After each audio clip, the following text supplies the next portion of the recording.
Welcome back to Shemsuniverse. So today, guys, we're going to discuss Fadic number 2, which is also known as life path number 2 within Chaldean numerology.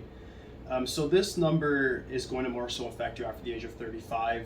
The Chaldeans do believe that the birth number has major effect on you. So whatever your birth number is, whether that's the 17th, 25th, whatever, that's what's going to have the most major effect on you based on your psychology and your health and ailments and so forth. Then you have your name number, which we discussed in the last chapter, which gives you kind of what your superpower is, sort of the bridge to accomplishing your life path.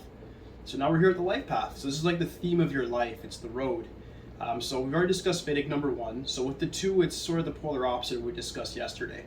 So Vedic number 2 is going to discuss the moon and the lunar energy, which is like it's considered feminine, but it's actually about balance. It's about balancing masculinity with femininity and actually being a complementary force within your life. Meaning if you have somebody that's more so a submissive person or a bit feminine in nature in the sense that they exude a sort of shyness or timidity, you want to more so be the masculine figure there, kind of being more bold and authoritative.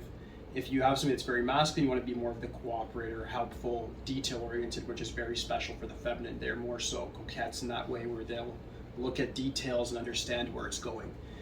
So number 2 is a very, very powerful number. It's the most underestimated number.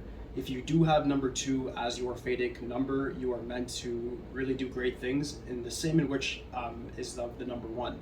Meaning you guys can take leadership positions according to Chaldean numerology. You guys are able to be caregivers, homeowners, business owners, everything.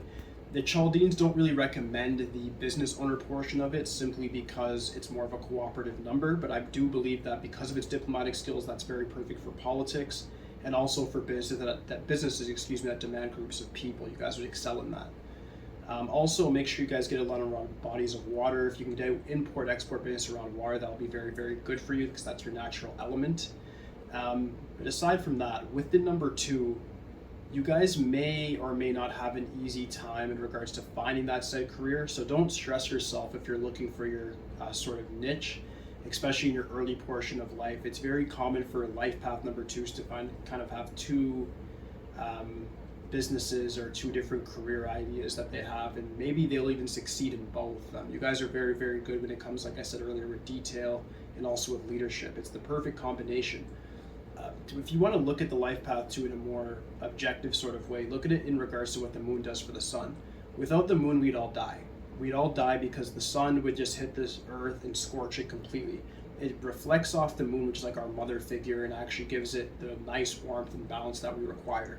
That's what you do for people in their lives. The sun, where the 1 is very like a pioneering force and just brute strength and pushing its way through, the 2 is then there to actually be that sort of mother figure or father figure, and more so bring it in a more gentle and sophisticated sort of way.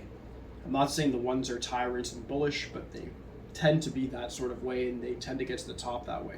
You, if you're a life path 2, will get to the top by being more so diplomatic, tactful, and understanding.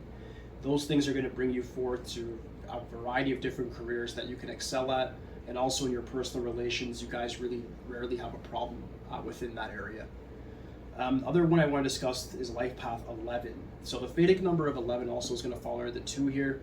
So with the 1, if you haven't watched the 1 video, watch that one, especially if you're a life path 11, you definitely need that.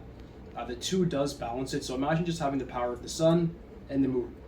That's life path 11. You have the intuition of the moon, you have the strength of the sun to actually bring about your goals. Most 11s get caught up in melancholy and just daydreaming. That's why they don't achieve what they want in life. If you can come out of your imagination, meaning you guys' third eye is pretty much naturally open. If you're able to actually see something, see what's there, see what's in the future, but carve it into this present reality, meaning make an archetypal figure that's actually going to make that sort of thing happen. How do you do that? By literally seeing what you want and then taking steps backward. If you want to become the President of the United States or Prime Minister of your country, okay, what do you need to do to actually achieve that? Step back and go through each step and then understand what it's going to actually take. You have a master number, you're meant to master things. So the main thing for life path 11s now that I'm going to recommend based on Chaldean numerology is that you must master the occupation that you're going. It's not about the money, it's not about the philosophy that you're going in there with. You can be the pioneering force, but you need to master it. It's like making a new martial art or making a sport, but then going into it and actually mastering that said sport. If you go into a business, master how that thing works. Understand the administrative portion, understand how the whole structure is going to work and operate. Once you're able to actually do these things and really like sort of penetrate your reality in that sort of sense, you'll then find your life a lot easier. My recommendation, once again, is just focus on mastery and not on profits. If you focus on mastery, you're going to actually achieve the pinnacle of your life path. All right. So that should conclude my summary for the Fadic number 2 and also life path 11. If you guys do have any questions whatsoever, just hit me up in the comments. If you have more so direct things like you need a reading, just link me at Shemsuniverse 8.0 on Instagram, or you can send me an email, my business email, shemsuniverse@hotmail.com. But aside from that, guys, that does conclude the video. Once again, if you guys have any questions, leave in the comments for me. Aside from that, like, subscribe, holla, that's it for today, guys. Peace.